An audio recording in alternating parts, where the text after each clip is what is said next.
ಎಲ್ಲರಿಗೂ ನಮಸ್ಕಾರ. ಮಾಡಿಕ್ academy Jamkhandi YouTube ಚಾನಲ್ಗೆ ಸ್ವಾಗತ. ಈಗ ಹೊಸ ನೋಟಿಫಿಕೇಷನ್ ಆಗಿದೆ ಕರ್ನಾಟಕ ಲೋಕಸೇವಾ ಆಯೋಗದಿಂದ. ಅಂದರೆ ಗ್ರಾಮೀಣಾಭಿವೃದ್ಧಿ ಮತ್ತು ಪಂಚಾಯತ್ ರಾಜ್ ಇಲಾಖೆಯಲ್ಲಿ ಏನು ಮಾಡಿದ್ದಾರೆ, ಉಳಿಕೆ ಮೂಲ ವೃಂದದ 150 ಪಂಚಾಯತ್ ಅಭಿವೃದ್ಧಿ ಅಧಿಕಾರಿಗಳು ಅಂದರೆ PDOಗಳು ಅಂತ ಏನು ಕರಿತೀವಿ ಅದನ್ನು ನೋಟಿಫಿಕೇಷನ್ ಮಾಡಿದ್ದಾರೆ. ಸೊ ಆಯೋಗದ ವೆಬ್ಸೈಟಲ್ಲಿ ನಾವೆಲ್ಲವನ್ನು ನೋಡ್ಬೋದು. ಅಧಿಸೂಚನೆಗೆ ಸಂಬಂಧಪಟ್ಟಂತೆ ಇವತ್ತೇ ಅಧಿಸೂಚನೆ ಆಗಿರ್ತಕ್ಕಂಥದ್ದು. ಮತ್ತು ಅಪ್ಲಿಕೇಶನ್ ಕೂಡ ಇವತ್ತೇ ಸ್ಟಾರ್ಟು. ಕೊನೆಯ ದಿನಾಂಕ ಯಾವಾಗ ಬರುತ್ತೆ ಅರ್ಜಿ ಸಲ್ಲಿಸಲು ಅಂತಂದರೆ 15/5/2024 ಕೊನೆಯ ದಿನಾಂಕವಾಗಿದ್ದು, ಅರ್ಜಿ ಸಲ್ಲಿಸಲು ನಿಗದಿಪಡಿಸಿರುವ ಪ್ರಾರಂಭಿಕ ದಿನಾಂಕ ಅಂತಂದರೆ ಇವತ್ತಿನಿಂದ ಅಂದರೆ 15/4/2024 ಪ್ರಾರಂಭ. ಅಂದರೆ ಗ್ರಾಮೀಣಾಭಿವೃದ್ಧಿ ಮತ್ತು ಪಂಚಾಯತ್ ಇಲಾಖೆಯಲ್ಲಿ ಕರೆದಿರ್ತಕ್ಕಂಥ 150 ಉಳಿಕೆ ಮೂಲ ವೃಂದದ ಹುದ್ದೆಗಳಿವು. ಅಪ್ಲಿಕೇಶನ್ ಹಾಕೋಕ್ಕಿಂತ ಮುಂಚೆ, ಹೌದಾ, ನೀವು ಅಪ್ಲೈ ಮಾಡೋಕ್ಕಿಂತ ಮುಂಚೆ ಯಾವೆಲ್ಲ ದಾಖಲಾತಿಗಳು ಬೇಕಾಗ್ತವೆ ಎಲ್ಲವನ್ನು ನೋಡಿಕೊಂಡು ಅಪ್ಲೈ ಮಾಡಿ ತೆಗೆದಿಟ್ಕೊಂಡು ಅವಾಗೇನೈತಿ ಅಪ್ಲಿಕೇಶನನ್ನು ಹಾಕಿ. ಸೊ ಶೈಕ್ಷಣಿಕ ವಿದ್ಯಾರ್ಹತೆ ಬಂದಾಗ ನಾವೇನು ಮಾಡ್ಬೋದು, ಭಾರತದ ಕಾನೂನಿನ್ವಯ ಸ್ಥಾಪಿತವಾಗಿರ್ತಕ್ಕಂಥ ಅಂಗೀಕೃತ ವಿಶ್ವವಿದ್ಯಾಲಯದಿಂದ ಏನು ಮಾಡ್ಬೋದು, ಸ್ನಾತಕ ಪದವಿ ವಿದ್ಯಾರ್ಹತೆ ಹೊಂದಿರತಕ್ಕದ್ದು. ವಿಶೇಷ ಸೂಚನೆಗಳನ್ನು ಕೂಡ ಕೊಟ್ಟಿದ್ದಾರೆ, ಅದನ್ನು ನೀವು ನೋಡ್ಕೋಬೋದು ಇದರಲ್ಲಿ. ಸೊ ಆನ್ಲೈನ್ ಅರ್ಜಿ ಸಲ್ಲಿಸಲು ಅದಕ್ಕೆ ಸಂಬಂಧಪಟ್ಟಂತೆ ನೋಂದಣಿ ಪ್ರಕ್ರಿಯೆಯನ್ನು ಮಾಡಬೇಕು, ಅದಕ್ಕೆ ಸಂಬಂಧಪಟ್ಟ ಏನಾದರೂ ಕೊಟ್ಟಿದ್ದಾರೆ. ಆಮೇಲೆ ಯೂಸರ್ ID ಲಾಗಿನ್ ಎಲ್ಲ ಆದಮೇಲೆ ನಾವು ಅಪ್ಲಿಕೇಶನನ್ನು ಹಾಕಬೇಕಾಗುತ್ತಾ, ಹೌದಾ. ಆಮೇಲೆ ಇದೆಲ್ಲ ಅಪ್ಲೈ ಮಾಡೋದಕ್ಕೆ ಸಂಬಂಧಪಟ್ಟಂತೆ, ಆಮೇಲೆ ಅರ್ಜಿ ಸಲ್ಲಿಸಲು, ಆಮೇಲೆ ಪೇಮೆಂಟ್ ಮಾಡೋದಕ್ಕೆ ಸಂಬಂಧಪಟ್ಟಂತೆ ಅವ್ರು ಕೊಟ್ಟಿದ್ದಾರೆ.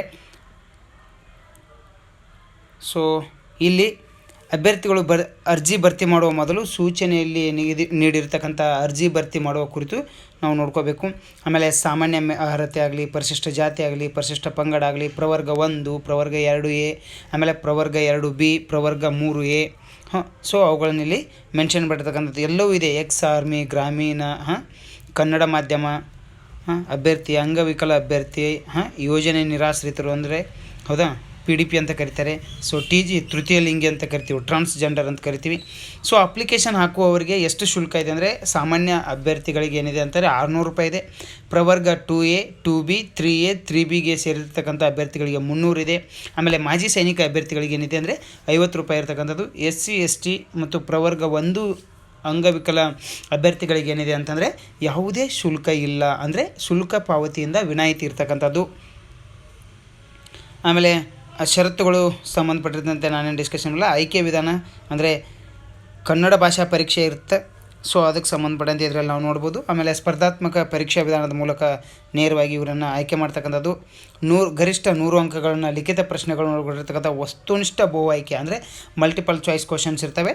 ಸೊ ಅದರಲ್ಲಿ ನೆಗೆಟಿವ್ ಕೂಡ ಇದೆ ಅನ್ನೋದನ್ನು ತೋರಿಸಿದ್ದಾರೆ. 1-4 ಅಂದರೆ 4 ಕ್ವಶನ್ ಆನ್ಸರ್ ಏನಾದರೂ ರಾಂಗ್ ಮಾಡಿದರೆ ಅದರಲ್ಲಿ 1 ಮಾರ್ಕ್ಸು ಹೋಗ್ತದೆ ಅಂತ ಅವರು ಹೇಳಿದ್ದಾರೆ. ಸೊ ಆಮೇಲೆ ಸಿಲೆಬಸ್ ಬಂದಾಗ ನಮಗೆ ಪ್ರಚಲಿತ ಘಟನೆಗಳಿಗೆ ಸಂಬಂಧಿಸಿದ ವಿಷಯಗಳು ಸಾಮಾನ್ಯ ಜ್ಞಾನ ಇರಬೇಕು. ಆಮೇಲೆ ನಮ್ಮ ಸುತ್ತಮುತ್ತಲು ಏನು ನಡೀತೈತೆ ಅಂತ ಅಂದರೆ ರಾಜ್ಯ ಮತ್ತು ರಾಷ್ಟ್ರೀಯ ಅಂತಾರಾಷ್ಟ್ರೀಯ ವಿಷಯಗಳಿಗೆ ಸಂಬಂಧಪಟ್ಟಂತೆ. ಆಮೇಲೆ ಸಾಮಾನ್ಯ ವಿಜ್ಞಾನಗಳು ಏನು ನಡೀತದೆ, ನಿತ್ಯ ಜೀವನದಲ್ಲಿ ನಡೀತಕ್ಕಂಥ ವಿಜ್ಞಾನಕ್ಕೆ ಸಂಬಂಧಪಟ್ಟಂತೆ.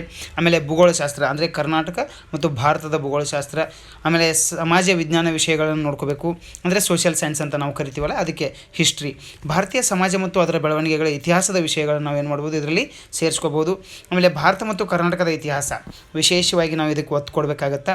ಆಮೇಲೆ ಭಾರತದ ಸಂವಿಧಾನ ಮತ್ತು ಸಾರ್ವಜನಿಕ ಆಡಳಿತ ಅಂದರೆ ಪಬ್ಲಿಕ್ ಅಡ್ಮಿನಿಸ್ಟ್ರೇಷನ್ ಮತ್ತು ಭಾರತದ ಸಂವಿಧಾನ ಏನಿದೆ, ಪಾಲಿಟಿ ಆ್ಯಂಡ್ ಗವರ್ನೆನ್ಸ್ ಏನಿದೆ ಅದರ ಸಂಬಂಧಪಟ್ಟಂತೆ ನಾವು ನೋಡ್ಕೋಬೇಕು. ಪ್ರಾಯೋಗಿಕ ಜ್ಞಾನ ಮತ್ತು ಬೌದ್ಧಿಕ ಸಾಮರ್ಥ್ಯದ ವಿಷಯಗಳು SSLC ಮಟ್ಟದ ಹೌದಾ ಮೆಂಟಲ್ ಎಬಿಲಿಟಿಗಳಿಗೆ ಸಂಬಂಧಪಟ್ಟಿರ್ತಕ್ಕಂಥದ್ದು. ಕರ್ನಾಟಕ ಸಾಮಾಜಿಕ ಮತ್ತು ಸಾಂಸ್ಕೃತಿಕ ಇತಿಹಾಸದ ವಿಷಯಗಳನ್ನು ನಾವು ನೋಡ್ಕೋಬೇಕಾಗತ್ತೆ. ಆಮೇಲೆ ಸ್ವಾತಂತ್ರ್ಯ ನಂತರದಲ್ಲಿ ಕರ್ನಾಟಕದ ಭೂ ಸುಧಾರಣೆಗಳು ಮತ್ತು ಸಾಮಾಜಿಕ ಬದಲಾವಣೆಗಳ ವಿಷಯಗಳನ್ನು ನಾವು ನೋಡಬೇಕಾಗತ್ತೆ. ಕರ್ನಾಟಕ ಭೂ ಸುಧಾರಣಾ ಕಾಯ್ದೆಗಳು, ಆಮೇಲೆ ಇಲ್ಲಿವರೆಗೂ ತಿದ್ದುಪಡಿಗಳನ್ನು ನೋಡ್ಕೊಳ್ಳಿ. ಆಮೇಲೆ ಪ್ರಕರಣಗಳನ್ನು ನೋಡ್ಕೊರಿ. 79A, 79B, C ಮತ್ತು ಆಮೇಲೆ 48. ಸೊ ಅನೇಕ 63ನೇ ಪ್ರಕರಣ ಬರುತ್ತೆ, ಇಂಪಾರ್ಟೆಂಟ್ ಆಗುತ್ತೆ. ಆಮೇಲೆ ಸ್ವಾತಂತ್ರ್ಯ ನಂತರದಲ್ಲಿ ಆಯಿತಾ ಕರ್ನಾಟಕದಲ್ಲಿ ಅರ್ಥವ್ಯವಸ್ಥೆ, ಅದರ ಸಾಮರ್ಥ್ಯ ಮತ್ತು ದೌರ್ಬಲ್ಯತೆ, ಪ್ರಸ್ತುತ ಸ್ಥಿತಿಗತಿ ಕುರಿತು ವಿಷಯಗಳನ್ನು ನೋಡ್ಕೋಬೇಕು. ಅಂದರೆ ಬಜೆಟನ್ನು ಕೂಡ ಇದರಲ್ಲಿ ನಾವು ಸೇರಿಸ್ಕೊಂಡು ನೋಡ್ಕೊಂಡ್ರೆ ತುಂಬ ಒಳ್ಳೆಯದು. ಸೊ ಗ್ರಾಮೀಣಾಭಿವೃದ್ಧಿ ಪಂಚಾಯತ್ ರಾಜ್ ಸಂಸ್ಥೆಗಳು ಮತ್ತು ಸಹಕಾರ ಸಂಸ್ಥೆಗಳು ಅಂದರೆ 9ನೇ ಭಾಗ, 9A ಭಾಗ ಮತ್ತು 9B ಭಾಗಗಳನ್ನು ನೋಡ್ಕೊಳ್ಳಿ. ಅಲ್ಲಿ 11 ಮತ್ತು 12ನೇ ಅನುಸೂಚಿಗಳನ್ನು ಡೀಟೇಲ್ ಆಗಿ ನೋಡಿಕೊಂಡ್ರೆ, ಆಮೇಲೆ 73, 74ನೇ ತಿದ್ದುಪಡಿ 1992ರಲ್ಲಿ ನಾವು ಡೀಟೇಲ್ ಆಗಿ ನೋಡಿಕೊಂಡ್ರೆ ಏನಾಗುತ್ತೆ, ಸರಿಯಾಗುತ್ತೆ. ಇದರಲ್ಲಿ ಕರ್ನಾಟಕ ಪರಿಣಾಮಕಾರಿ ಆಡಳಿತಾತ್ಮಕ ವಿಜ್ಞಾನ ಮತ್ತು ತಂತ್ರಜ್ಞಾನದ ಪಾತ್ರ ಕುರಿತು ನಾವು ನೋಡ್ಕೋಬೇಕಾಗುತ್ತೆ. ಆಮೇಲೆ ಪರಿಸರ ಸಂಬಂಧಿ ಸಮಸ್ಯೆಗಳು ಮತ್ತು ಅಭಿವೃದ್ಧಿಗಳ ಕುರಿತು ವಿಷಯಗಳು ಅಂದರೆ ನೀಲಗಿರಿ ವಿರೋಧಿ ಹೋರಾಟ, ಆಮೇಲೆ ಕೈಗಾರಿಕಾ ನಗರಗಳ ಸ್ಥಾಪನೆಗೆ ವಿರುದ್ಧವಾಗಿರ್ತಕ್ಕಂಥದ್ದು, ಬೆಡ್ತಿ ನದಿ ವಿರುದ್ಧದ ಹೋರಾಟ, ಆಮೇಲೆ ನಮ್ಮಲ್ಲಿ ಏನು ಯಾವುದು ಬೆಡ್ತಿ ನದಿ ಆದಮೇಲೆ ಕಬ್ಬನ್ ಪಾರ್ಕ್ ಉಳಿಸಿ ಹೋರಾಟ, ಪಶ್ಚಿಮ ಘಟ್ಟ ಉಳಿಸಿ ಹೋರಾಟ. ಸೊ ಇಂಥವುಗಳನ್ನು ನಾವು ನೋಡ್ಕೊಬಂದು ಹೋಗ್ಬೇಕಾಗತ್ತೆ.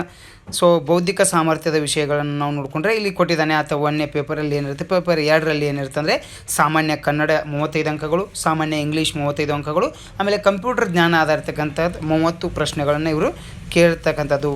ಸೊ ಸ್ಪರ್ಧಾತ್ಮಕ ಪರೀಕ್ಷಾ ಕೇಂದ್ರಗಳಿಗೆ ಸಂಬಂಧಪಟ್ಟಂತೆ ಇದೇನು ಅಗತ್ಯ ಇಲ್ಲ. ಸೊ ವಯೋಮಿತಿ ಬಂದಾಗ ಸಾಮಾನ್ಯ ಅರ್ಹತೆ ಗರಿಷ್ಠ 35 ವರ್ಷಗಳು, ಪ್ರವರ್ಗ 2A, ಪ್ರವರ್ಗ 2B ಮತ್ತು 3A 3B ಗರಿಷ್ಠ 38 ವರ್ಷಗಳು. ಆಮೇಲೆ SC ST ಮತ್ತು ಪ್ರವರ್ಗ 1 ಅಂತ ಏನು ಕರಿತೀವಿ ಅವರಿಗೆ ಗರಿಷ್ಠ 40 ವರ್ಷಗಳಿಗೆ ಏನು ಮಾಡಿದೆ ವಯೋಮಿತಿ ಅವಕಾಶವನ್ನು ಕೊಟ್ಟಿರ್ತಕ್ಕಂಥದ್ದು. ಆಮೇಲೆ ಇದರಲ್ಲಿ ಮೀಸಲಾತಿ ಕೂಡ ಇದೆ. ಸೊ ಉಳಿಕೆವು ಮೂಲ ವೃಂದಕ್ಕೆ ಸಂಬಂಧಪಟ್ಟಂತೆ ಎಲ್ಲ ಡೀಟೇಲ್ ಆಗಿ ಅವರು ಇದರಲ್ಲಿ ಕೊಟ್ಟಿರ್ತಕ್ಕಂಥದ್ದು. ಸೊ ಅಭ್ಯರ್ಥಿಗಳಿಗೆ ಸಂಬಂಧಪಟ್ಟಂತೆ ಇದು ಎಲ್ಲ ಮಾಹಿತಿ ಇದರಲ್ಲಿ ಸೇರಿಸಿರ್ತಕ್ಕಂಥದ್ದು. ಒಬ್ಬೊಬ್ಬರಿಗೂ ವಿಶೇಷ ಸೂಚನೆಗಳನ್ನು ಕೊಟ್ಟಿದ್ದಾರೆ, ಅದನ್ನು ನೋಡೋದು ಬೇಡ. ಸೊ ತದನಂತರದಲ್ಲಿ ಇಷ್ಟು ಇದು PDO ನೋಟಿಫಿಕೇಷನ್ಗೆ ಸಂಬಂಧಪಟ್ಟಂತೆ. Thanks for watching. Let's meet again in next class.